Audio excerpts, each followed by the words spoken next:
बिस्मिल्लाहिर्रहमानिर्रहीम। आपको हम आज जो आपने रियाज़ फ़ातिमा आपने कल जो नोट किया था उससे अटैच हम जवाब दे रहे हैं। आपको अगर हम पढ़ नहीं पाए, मेरे पास वक्त नहीं है, आपके पास जब आपको बच्चे रहते हैं तो हम उनका जवाब दे रहे हैं। वो जवाब हैं इससे बचने वाले हैं, लेकिन उसका कोई हल नहीं है। आगे बढ़ते हैं। कंप्यूटर की परिभाषा। कंप्यूटर एक ऐसा यंत्र है जो मनुष्य के मस्तिष्क में पैदा होने वाली हर समस्या का समाधान करता है। दूसरे शब्दों में कंप्यूटर एक ऐसा यंत्र है जो मनुष्य की सभी भौतिक समस्या का समाधान करता है। अर्थात इनके दूसरे लफ्ज़ों में कंप्यूटर एक ऐसी इलेक्ट्रॉनिक मशीन है जो आंकड़ों को प्राप्त करके आपके निर्देशों के यानी आपके हुक्म के अनुसार उसका विश्लेषण करके उसका परिणाम को देता है। ये हमने नहीं कहा है, ये चार्ल्स बेबेज जो कंप्यूटर के जनक हैं इन्होंने बोला ऐसा है। तो आपको इसी अंदाज में इसको सुनाना होगा। कभी ऐसा होता है कि जिस अंदाज में किताब लिखी जाती है उसको राइटर जो बोलता है हमको उसी के अंदाज में ही उसको लिखना होता है, उसको अपनी ज़बान में लिखना नहीं होता है। अपनी ज़बान में तो अपनी परिभाषा देते हैं, तरीका इसका ये है। और पराई ज़बान में तो जैसा जो ये इसके जनक बोल रहे हैं उनको उन्हीं के अंदाज में जवाब देना होता है। तो आपको अपनी ज़बान में कहेंगे तो फिर किसी और तरीके से बन जाएगा। तो हमें यहाँ चार्ल्स बेबेज ने क्या बोला है वो सुनना होता है, ठीक है, ना कि हम जो बताएं सर, हालांकि हम लोग बोल नहीं सकते ही, लेकिन इनकी ज़बान को बोलना है। आगे बढ़ते हैं। कंप्यूटर का पूरा नाम कल आपने नोट किया है। C for common, O for operating, M for machine, P से पर्टिकुलर, U से यूज़, T से ट्रेड, E से इलेक्ट्रॉनिक, R से रिज़ल्ट। इसमें C फॉर कॉमन जो बोला गया है इसके माने सामान्य होता है, ऑपरेटिंग के माने चलाना होता है, मशीन के माने होता है यंत्र, पर्टिकुलर के माने होता है विवरण, यूज़ के माने होता है प्रयोग इस्तेमाल होता है, और ट्रेड माने व्यापार होता है, इलेक्ट्रॉनिक माने विद्युतीकरण होता है, और रिज़ल्ट माने होता है परिणाम होता है। इसके बाद फिर इसे कुछ भाग दे रखे थे। आमतौर पे कंप्यूटर के बहुत सारे ऐसे भाग होते हैं, लेकिन 4 भागों को लोग पूछते हैं। CPU, monitor, keyboard, mouse, UPS, printer, scanner. इसमें जो आपको 4 इंपॉर्टेंट लगे, वैसे हर पार्ट इंपॉर्टेंट है, आपको 4 ही बोलना है। फिर लिखा है कंप्यूटर शब्द की उत्पत्ति कंप्यूट शब्द से हुई है। कंप्यूट के माने गिनना होता है। कंप्यूटर को हिंदी में संगणक कहते हैं। 18 वर्षीय ब्लेस पास्कल ने 1641 में कंप्यूटर की खोज करी। जो फर्स्ट कंप्यूटर बना वो पास्कल के नाम बना, यानी ब्लेस पास्कल ने बनाया था। उसने अपने ही नाम पे कंप्यूटर बनाया। 1642 से कंप्यूटर बनकर तैयार हुआ, जिसकी लंबाई 15 मील यानी 22 किलोमीटर नियर अबाउट उसकी लंबाई थी, जिसको ऑपरेट करने के लिए, चलाने के लिए 100 लोगों की ज़रूरत पड़ रही थी। चार्ल्स बेबेज को कंप्यूटर के जनक कहते हैं, और वर्तमान कंप्यूटर की जो रूपरेखा है वो ब्रिटेन के चार्ल्स बेबेज ने 1833 में करा। इनके बारे में बोलने वाले हैं तो वैसे बोल रहे हैं। इंडिया में कंप्यूटर 1950 में आया, जबकि दुनिया में 1641 में बना। कंप्यूटर 5 पीढ़ियों से गुजरा है। पहली पीढ़ी 47 से 62, फिर 62 से 69, मैं हिंदी में ही बोल रहा हूँ, 69 से 75 और 75 से 90 तक की, और 90 से अब तक की चल रही हैं मेरी सारी पीढ़ियाँ। इतना मैंने बोला था। साथ साथ मैंने अभी बच्चे से, जब अभी मैं रिकॉर्डिंग में नहीं थे, तो एक क्वेश्चन मैंने और भी किया था कि पहली कंप्यूटर की जो पीढ़ी है और पाँचवीं पीढ़ी है इसके अंदर है, इन दोनों में अंतर क्या होता है इसके अंदर है। तो हमने ये भी कहा कि कोई मुझे 2-2 बातें या 3-3 बातें जो, या एक ही बात मुझे पहली और अंतिम पीढ़ी में मुझे बता पाएँ, तो उन्होंने बताने से मुझे मना किया, बता नहीं पाए। ठीक है। इसके अंदर जो फर्स्ट पीढ़ी है, जो इससे डेफिनेशन जो इसमें लिखी हुई है, इसके अंदर भी कमियां हैं। चलो पढ़ ली जाते हैं। लिखा हुआ है कंप्यूटर एक ऐसा यंत्र है जो मनुष्य के मस्तिष्क में, मैं आपसे बात कर रहा हूँ रियाज़, मनुष्य के मस्तिष्क में पैदा होने वाली हर समस्या का समाधान करता है। इसकी परिभाषा में भी कमी है। कंप्यूटर एक ऐसा यंत्र है जो मनुष्य के मस्तिष्क में पैदा होने वाली हर समस्या का समाधान करता है। प्रॉब्लम ये है कि इसमें लिखा हुआ है हर एक प्रॉब्लम को सॉल्व करता है। तो ये तो इतने बड़े वैज्ञानिक हैं, जनक हैं, इन्होंने ऐसी बात कह दिया है, लेकिन अगर इनकी बातों को किसी और तरीके से पकड़ा जाए तो इनकी बातें पकड़ में आती हैं। कंप्यूटर एक ऐसा यंत्र है जो मनुष्य के मस्तिष्क में पैदा होने वाली हर एक प्रॉब्लम को सॉल्व करता है, ये ऐसा बोला है। गलती ये कर रहे हैं, हर एक प्रॉब्लम सॉल्व करता है।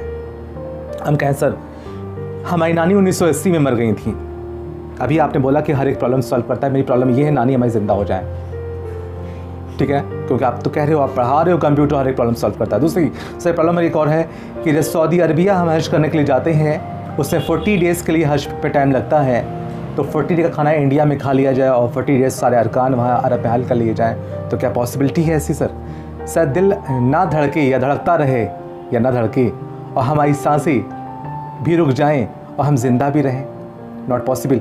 हमारी आँख दुध पाए ना, मेरी सांसें निकले ना, क्योंकि जो भी प्रॉब्लम है, क्योंकि दिल का धड़कने से मुझे तकलीफ़ होती है, वो आवाज़ भी करता है या नहीं आवाज़ करता है या आँखें दुध पाती हैं, तो जितने माइक्रो सेकेंड हम आँख को दुब से करते हैं उतना व्यू मुझसे छूट जाता। व्यू समझ में आ रहा ना? जो दुब से किया और खट से ऊपर हो गई, मुझे माइक्रो सेकेंड में व्यू छूट रहा है, हम मंसूर अली को देख नहीं पा रहे हैं माइक्रो सेकेंड, तो मेरा लॉस सर हो रहा है। तो हम चाहते हैं सर ये माइक्रो सेकेंड भी आके दुब पाए ना, फ्लिप ना हो हमारी।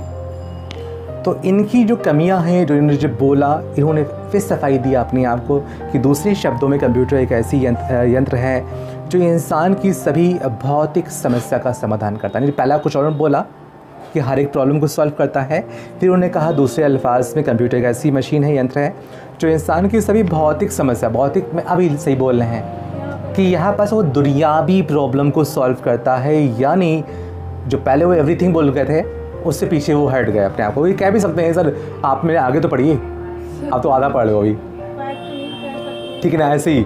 जी जी जी, तो वो वहाँ पे आ गए।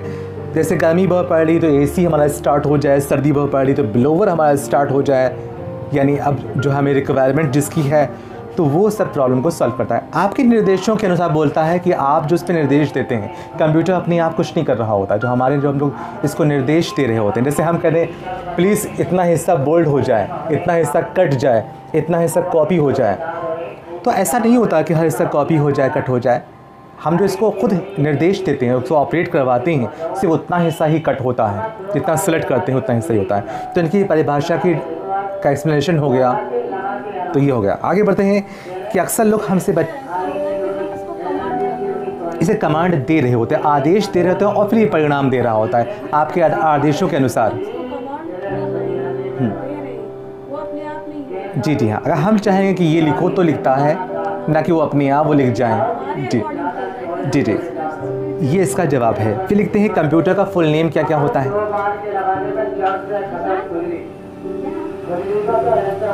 मिलो एंड प्लीज पास। फिर लिखा हुआ है कंप्यूटर का पूरा नाम क्या क्या होता है। कहीं पढ़ते हैं सी फॉर कॉमन, तो कहीं पढ़ते हैं सी फॉर कमांड, तो कहीं पढ़ते हैं सी फॉर कैलकुलेटर। अक्सर क्वेश्चन ऐसे आते हैं कि कौन सा सही है।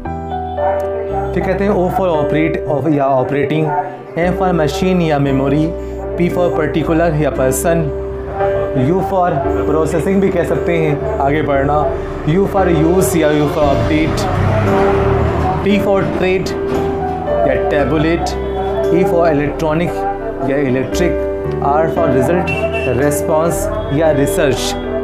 हालांकि सब सही वालों पढ़ रहे हैं, ये सब भी गतिविधि देखा जाए कहाँ कौन सही है। अगर हम सी फॉर कॉमन मैंने सामान्य बता रहे हैं, सफिया सुनिएगा, अगर सी फॉर कॉमन तो कमांड का तो कोई और अर्थ हिंदी में बनता है, तो हमने कॉमन मैंने सामान्य, सामान्य गुड्स नहीं बोला है, सामान्य बोला है, कॉमन सी बात है। लेकिन कमांड का तो अर्थ वही आदेश देना होता है, और कैलकुलेट की भी तो वही गणना करना होता है। सर ये बाकी सब कहाँ गए? तो क्या एक ही इसका अर्थ जो आप कह रहे हो वही सही है?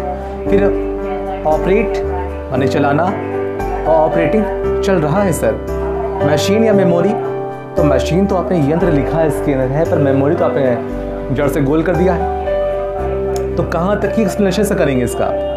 तो सही मानों में कंप्यूटर का फुल फॉर्म होता ही नहीं है। कंप्यूटर एक अपनी आप एक मुकम्मल लफ्ज़ है कंप्यूटर, क्योंकि कंप्यूटर के माने होता है, इसके अल्फाजी माने गणना करना, संगणक इसको हिंदी में कहते हैं, यानी गणना करने वाला यंत्र, संगणक। कंप्यूटर ER लगा है तो गणना करने वाला यंत्र, मशीन हो गया है। ये अपने आप एक मुकम्मल लफ्ज़ है, लेकिन इसको ज़बरदस्ती, इसको हम लोग इतने ज़बरदस्त हाईलाइट कर देते हैं कि C for common, O for operate, M for machine. हाँ, ये कर रहे हैं इन्होंने सारे जो गणना करने वाले लफ्ज़ हैं वो एक पास में ले आए हैं। हमने अक्सर जो व्हाट्सएप और फेसबुक पे देखा था कि हाय HAY हाय का फुल फॉर्म होता है, उन्होंने कहा फिर भविष्य में और देखा मैंने कि भगवान का फुल फॉर्म होता है। फिर और भविष्य में देखा अल्लाह का फुल फॉर्म होता है ALLAH अल्लाह और BHAWAN भगवान।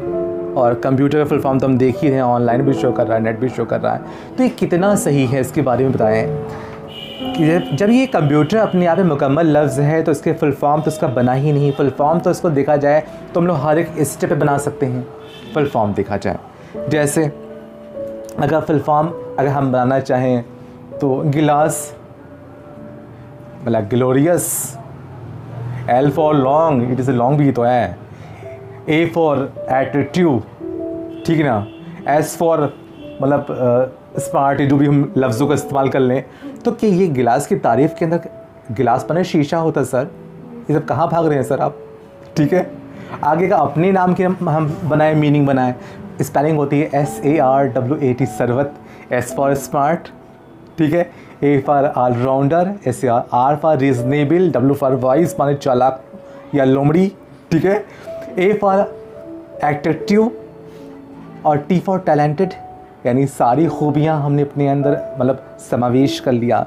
अगर हम इसको और तोड़ना चाहें, अगर इसकी बुरी बातें कर पाएँ, S फॉर स्मॉलेस्ट यानी कि मतलब ख़राब, छोटे, A फॉर मतलब इसको अगली, मतलब इसकी बुराइयां भी हम पैदा कर सकते हैं। तो क्या ये सही से बातें हो रही? कुरान हदीस पे कोई कहीं ऐसा नहीं दे रखा हुआ है कि सर्वत का फुल फॉर्म या अल्लाह का फुल फॉर्म।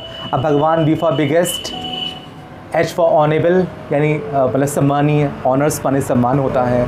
तो ये कोई बातें नहीं हो रही, तो बकवास बातें हैं। इन लोगों के फुल फॉर्म होते ही नहीं, कंप्यूटर का फुल फॉर्म भी नहीं होता है। लेकिन कोई ज़बरदस्ती कोई विवाद करता है तो हम लोग ज़बरदस्ती की ये लेखनी बोल सकते हैं। मैंने कहा भी हाय, HAY हाय, लोग कहते हैं हाउ का फुल फॉर्म होता है हाउ आर यू, यानी आप कैसे हैं, हाउ आर यू।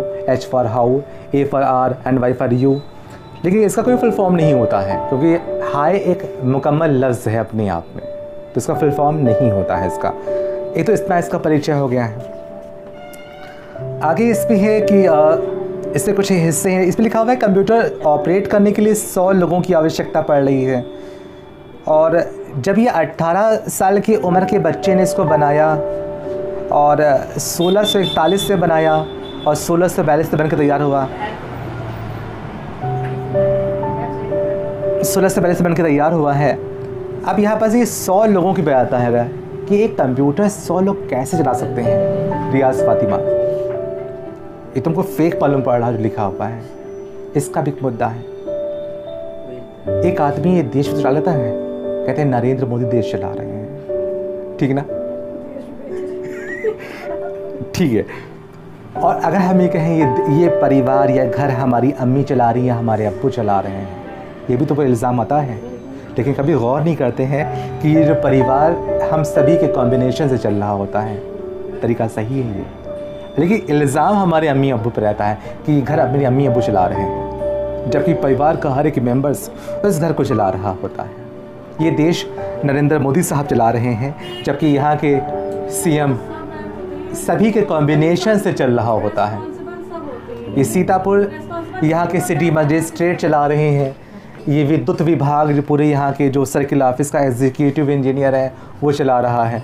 कभी भी वो मेरे यहाँ खंभे पर चढ़ता नहीं आ के एग्जीक्यूटिव इंजीनियर, उसके दूसरे एम्प्लॉय चला रहे होते हैं। ये ईंट का भट्टा हमारा है, तो ये ईंट के भट्टे में कभी भी अपने हाथ गंदे नहीं करते, कभी भी ईंट हम नहीं पाते हैं उसको हम, लेकिन ये इल्ज़ामात हमारे ऊपर ही रहता है जी। तो इसमें 100 लोगों के कॉम्बिनेशन से चल रहा था ये हमारा, मतलब सभी के सहयोग से चल रहा था। तो इसमें बनाया पहले वो इतना बड़ा लॉन्ग बना दिया गया था कि इतने लोग उसको ऑपरेट करने में लग रहे थे। अगर हम इसमें क्वेश्चन आप लोगों से करें इसको, एंड इसको यहाँ पर मेरा ये वीडियोस पास करिए और पर दोबारा फिर इसको ओपन करें हमारा वीडियोस।